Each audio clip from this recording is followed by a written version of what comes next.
Assalamualaikum and good day everyone. So my name is Naky and my metric number is 825CS4018 from Computer Organization and Architecture from section 5. I have selected the Cinebench 2026 as my benchmarking tool for this project. So today I will present the installation process, the benchmarking configuration, workload performed, result obtained, and the analysis of the benchmark. Okay, so first we're gonna go to the Cinebench site. So this is a benchmarking software developed by Maxon. It is commonly used to evaluate CPU performance by rendering complex 3D scenes. The software provides both single-core and multi-core benchmark tests, allowing users to analyze processor performance under different workloads. I selected Cinebench because it's easy to use, widely recognized and suitable for evaluating processor performance, which is one of the important topics in computer organization and architecture. Okay, so the installation process begin by downloading the Cinebench from the official Maxon website. Okay, and then after downloading the compressed file, I extract the file into a local folder, launch the application by opening the Cinebench executable file. So I already downloaded and then placed it in my folder. So we're gonna open it right now.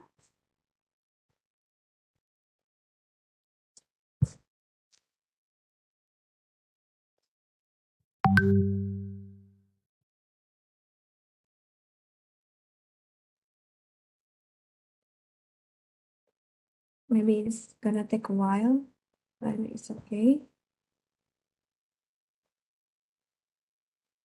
All right, it's already opened. And as you can see, the benchmark was performed on the laptop with the following specification, which is the processor is Intel Core i7-6820HQ CPU, and then they have the 4 cores, 8 threads, and then the GPU is Intel HD Graphics 537, and my operating system is Windows 10 64-bit. Okay, so before running the benchmark, I would like to configure the benchmark duration according to the project requirement. Okay, so we're gonna start from the workload A. I selected the multiple threads benchmark. So the benchmark duration was configured to 30 minutes testability using the testability option. So I will go to the press start first, like this. Okay, and then maybe it's gonna take really take a while because it's for 30 minutes. So I will be right back after it's done. So before that, this is such a this is the process of the rendering the 3D image. So I will be right back after it's all done, okay? Okay, so now our benchmark has already completed. And then the processor achieved a score which is 954 points for the multiple threads. So this result indicates the processor can efficiently utilize multiple cores and threads to improve the computational performance. Okay, so for now, we're gonna go proceed with the workload B, which is we're gonna run for the single core CPU. But before that, we have to configure the setting, which is we're gonna set to the 10 minutes using the test routing. Okay, so unlike workload A, this benchmark uses only one processor core to execute the rendering task. Okay, so we're gonna press to start like this. Okay, still preparing. Okay, so it's same like a previous one, which is when we run for the multiple threads, it's gonna always to run for the to rendering the 3D image and until it's completed. And then this objective is to evaluate the processor single thread performance. Okay, so we're gonna wait for the until 10 minutes and I will be right back to show you the result. Okay. Okay, so we already done for the single core. So the single core benchmarking process is already completed and we already achieved for the 393 points for the single core. So this result reflect the processor performance when only a single core is available for computation.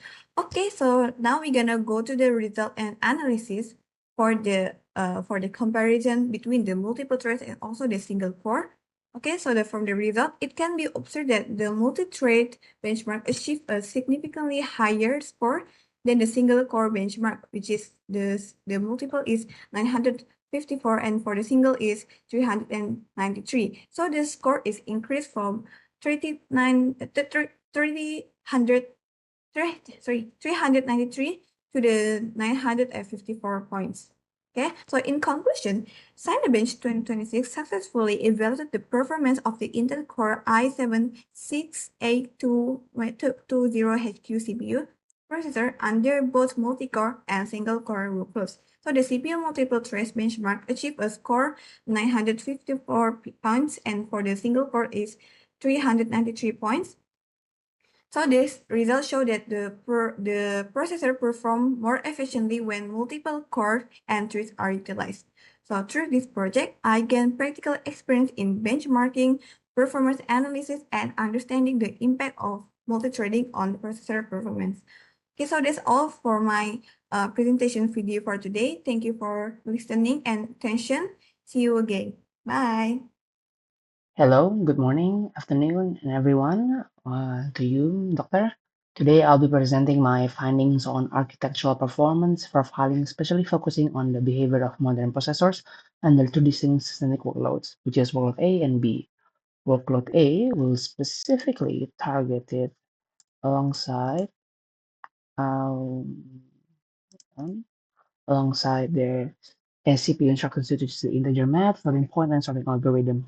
So we'll be analyzing the MIPS, CPI, and ISA instruction bottlenecks.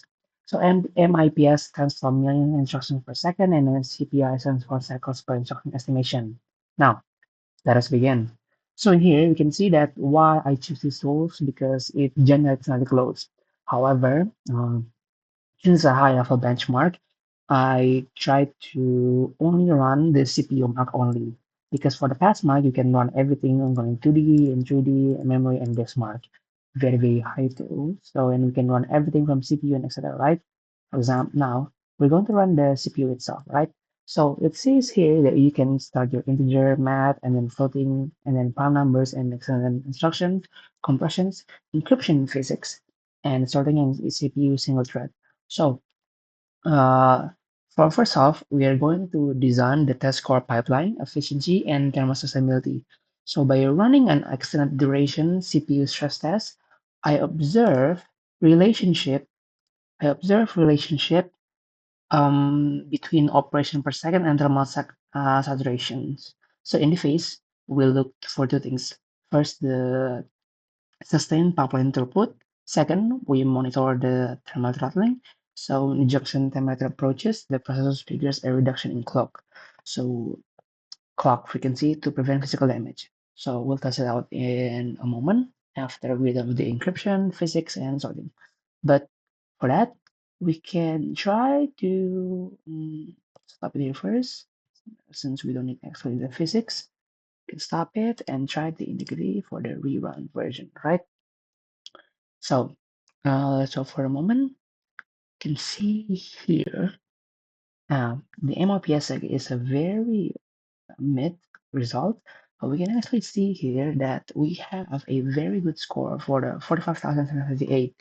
So with this here, we can directly calculate what we have here, especially for the self. For example, here we can exactly see that when we have this processor back then, since we are on a couple lot, so we can actually do some really cool and niche calculation itself. So there are frantically ways to calculate itself, right?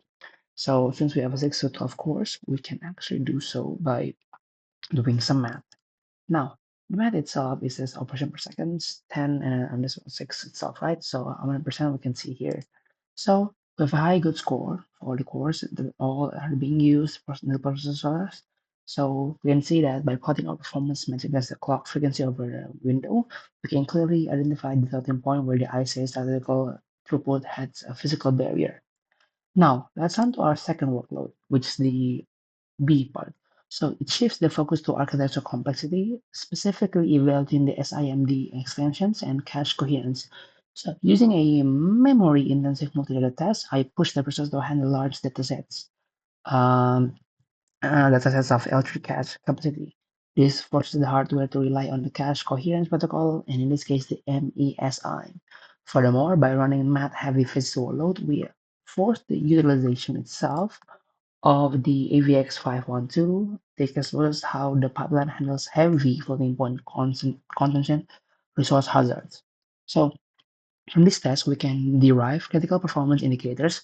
We calculate the average CPI by relating our instruction count to the here again to the million per seconds. So we can see that a high CPN workload B, for instance, confirms that the pipeline is stalling, likely due to structural bottlenecks where multiple instructions compete for the same execution port or memory interface. So in conclusion, we can correlate this that the app itself is very nice and it runs awesomely, and we can actually see that a true architectural understanding requires looking at this metric as a complete system. Workload A highlights the physical limitation of our design, while workload B tests the sophisticated interplay of the cache system and vector pipelines. This methodology provides a comprehensive view of how the processor handles real-world complexity.